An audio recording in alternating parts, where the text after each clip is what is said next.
Rain World, a game about...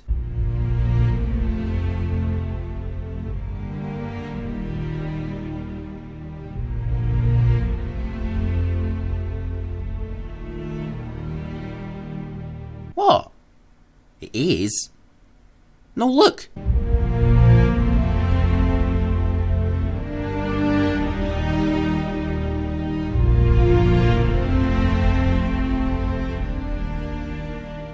What, has no one ever seen? A snake's eyes aren't very good, but they can detect movement. So if the hatchling keeps its nerve, it may just avoid detection.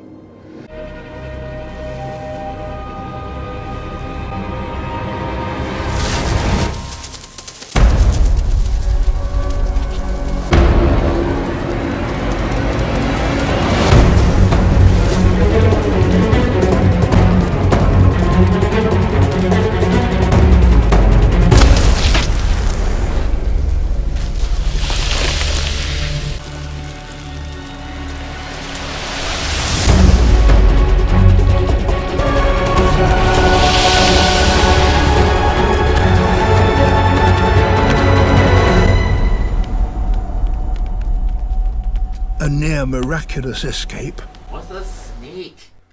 Ah! Go watch it, it's good. Anyway, this game is... This game is bloody clever, okay? With the...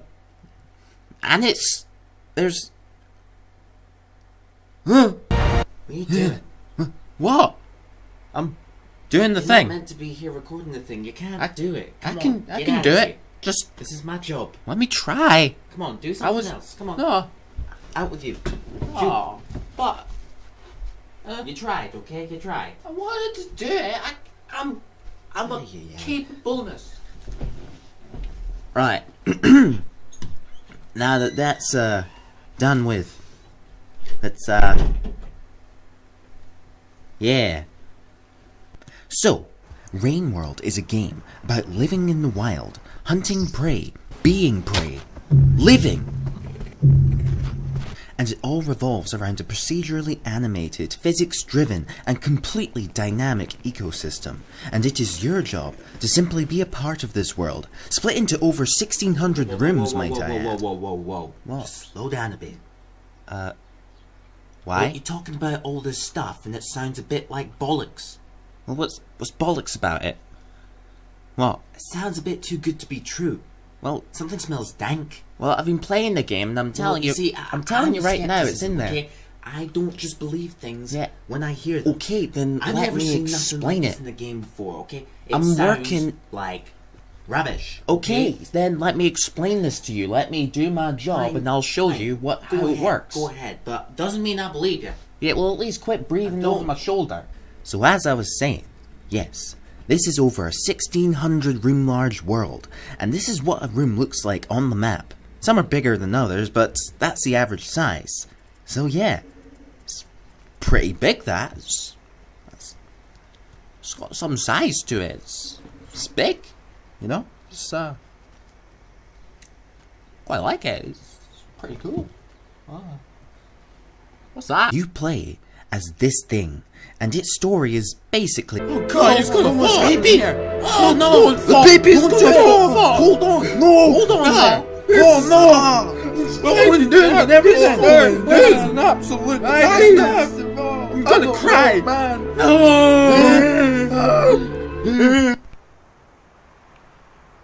Well, time to start my greatest adventure yet.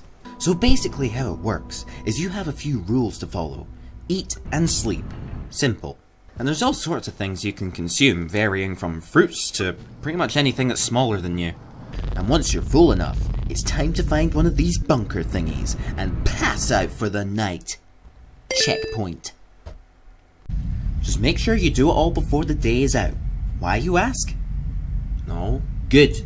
Don't ask again. But it ain't all as simple as that. You may be racing against the clock to find food and shelter, but so is literally everything else.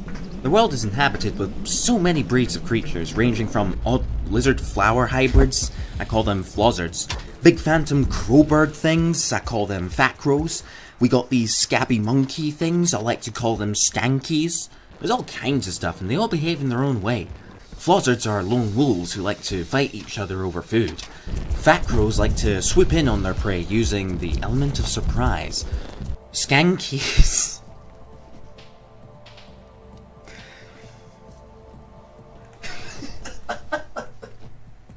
Your mum's a skank. are basically the human beings of this world.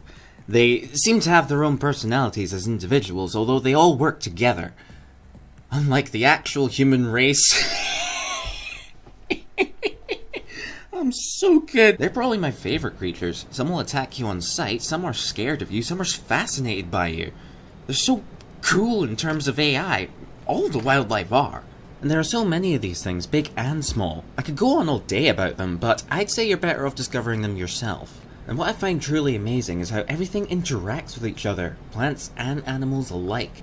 They'll hunt each other, fight each other, cooperate. It's absolutely bonkers, and none of it is scripted. They all do it on their own, whether you're there or not. I mean, just check this out. You fat little cunt. You're boring. You don't sound Nigerian at all. So go and fuck yourself. Go and fucking fall in the dirty, dank little hole where you... Every single person who's watching your video... In little fucking... Ignorant little cunt. But at the end of the day, you're fucking boring. It's a living and breathing environment, and it's staggering how much detail has gone into this system.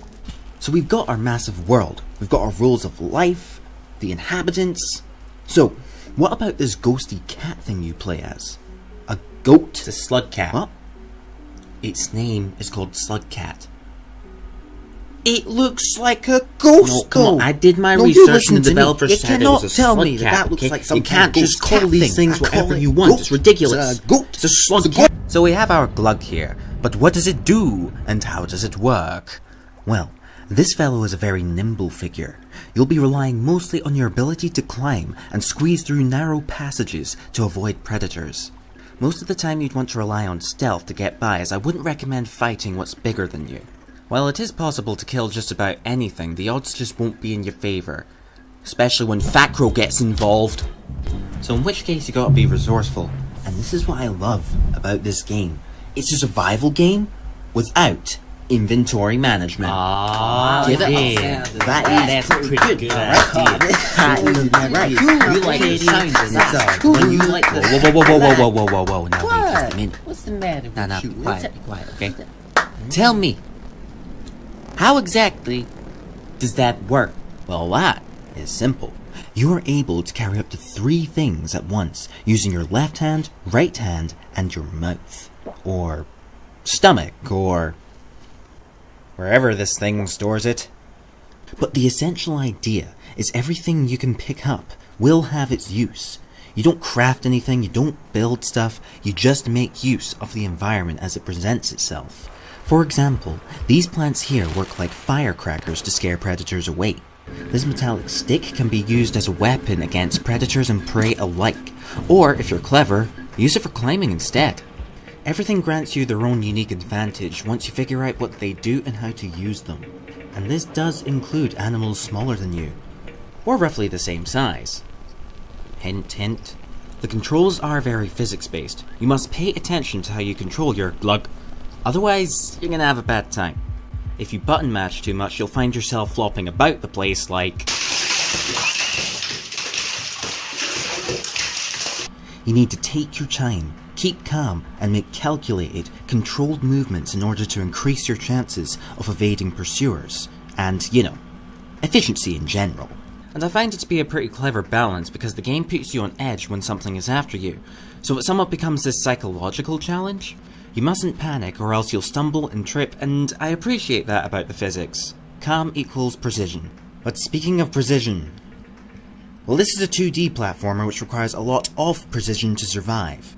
I use a controller for this, and it pains me to say, there was one big, fat, ugly problem, which kind of put me off the entire game in general. It bound the movement to the bloody analog stick exclusively! Meanwhile, the D-pad does completely nothing. And I'll tell you the problem with this, and people who play side-scrollers will know what I mean. Up is for grabbing onto climbable objects, down is for crawling, and both of these actions are very important. Do you see where I'm going here? It's stupid fiddly to perform any kind of stunt in this game, specifically when all 4 directions do something. Approaching ledges sucked. I'd constantly missed jumps, missed ledges, and... whose idea was this? Just let me bind it to the D-pad, man. Oh my goodness, man, dude. This is bad. But, and I was very relieved to figure this out. If you open up the controller config in the games list to the right, you will be able to bind the analog stick to the D-pad and... oh, thank God for this feature. Thank God for this! Ain't that Jim Sterling's thing? So once you get the D-pad working, I mean, unless you prefer the analog stick, then you're fine. But once I bound it to the D-pad, oh, it was so much better. Now, while I'm on about criticism, I suppose I'd better mention this one other issue I had here. And that was the game's difficulty. Excuse me? Shit. What's wrong with the difficulty, boy? It's not what I mean, man. What's the matter with you? You playing easy mode again? Easy mode? I'm just... Are you a man? No, you gotta be getting good at this, okay? You can't live... So the game is bloody hard. Brutal even. And that's fine, there's nothing wrong with that. I appreciate a good challenge from my computer games. But... it's also a very unforgiving game, and it all comes from this leveling system. Every day you survive, your... level meter? Level meter. Well, it's basically your passport, as you're required to surpass a specific rank to pass through these doors, which split the world into their own style of environments. So every day you survive, you gain a level, but if you die, you lose a level. Which seems like a good idea on paper, but to punish the player with such a permanent penalty is a bit... it's frustrating. You could invest so much time into building your meter up to the top level only to get stuck on one specific section which drags your progress straight back to the bottom again. And when that happens, because it likely will, you wouldn't really want to spend all that time and effort building it back up again. And it's a bummer, because there are things I like about it, because knowing that something pretty big is at stake, it amplifies the thrill you get out of the game, like...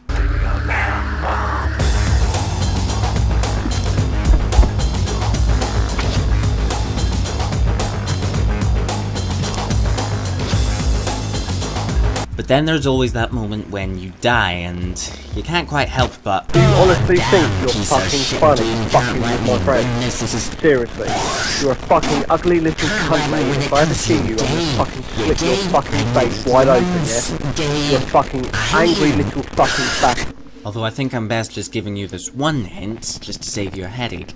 This flower is incredibly useful, and I'm gonna tell you why you'd want to grab this as soon as you see it. What it does is it acts as a shield for your current level, so if you get dead, you'll get to keep your level and the flower will drop where you died.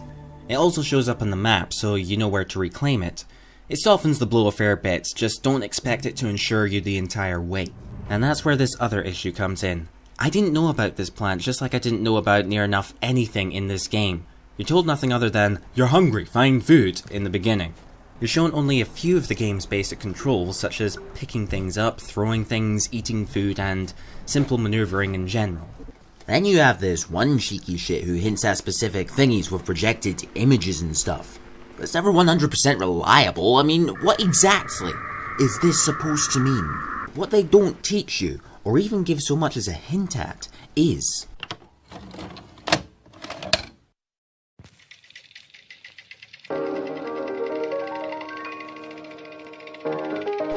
You can drop objects by holding down and pressing the pickup button. You can store things in your mouth by holding the pickup button. Same action for spitting them out. And finally, you will primarily use what is in your camera left hand, so you are able to swap things over by double tapping the pickup button. And that would be the most vital controls I'd say you'd need to know. There are a bunch of extra tricks you can learn if you think outside the box. For example, Anyone remember the rocket jump from... Well, check this out. Turtle jump. And I'll leave the rest of the stuff for you to find out on your own. But I would advise grabbing that flower before experimenting, okay? And I think this is why the 1.5 update took place.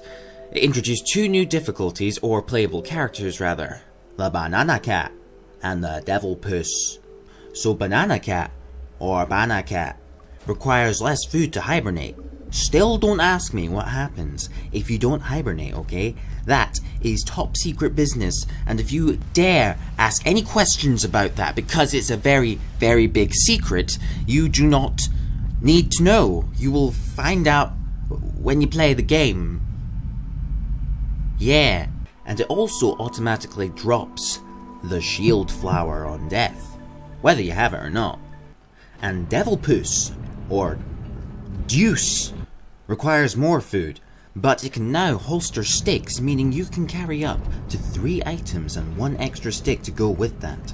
Devil Puss also starts differently from the other 2, with a new starting area and these 2 thingies. What do they do? The game doesn't tell you.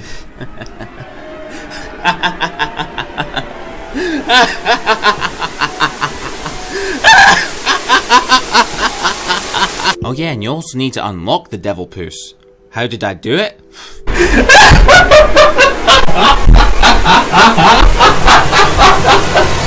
But at the very least, there are wikis and things to fill you in on what stuff does and how to do them, if you're really stuck. But I'd say just don't be afraid to experiment. If you want to try something, just do it. Knowledge is its own reward in this game. Is that it? What? Is that all you get? What do you mean is that all you get? Well, Come you- on, the does more the you game know not about the give you game, anything the for doing better you stuff? get at it. That's the charm of this game. That's What do you absolute want? rubbish. Unlockables? Yeah. We need stuff. We need to get stuff from our games. And you can also collect these shiny collectible things. They came with the 1.5 update as well. Basically, there's a new arena mode, which allows you to make animals fight to the death! You may also join in yourself with up to 3 other friends with local multiplayer support, and it is down to you to unlock arenas, props, and actors alike by collecting them collectibles. And I had fun using it. All in all, this game is indeed frustrating at times, but it is very good. I can't say I've ever played in a more detailed and dynamic world before. It's truly impressive stuff. If you can summon the patience to put up with the game's unforgiving nature, you're gonna have a blast. And how about the price, eh? What are we thinking?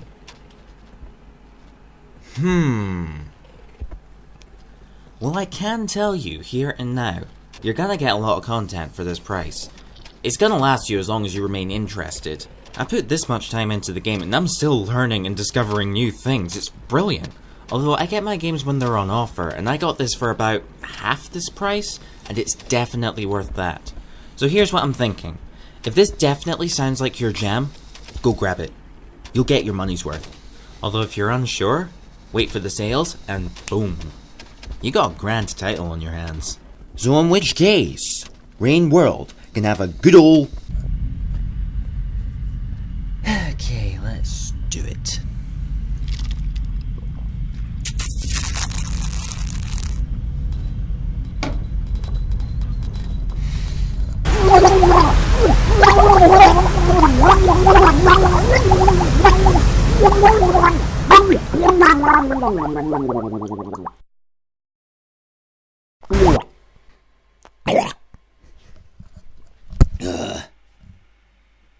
That was not a very pleasant experience.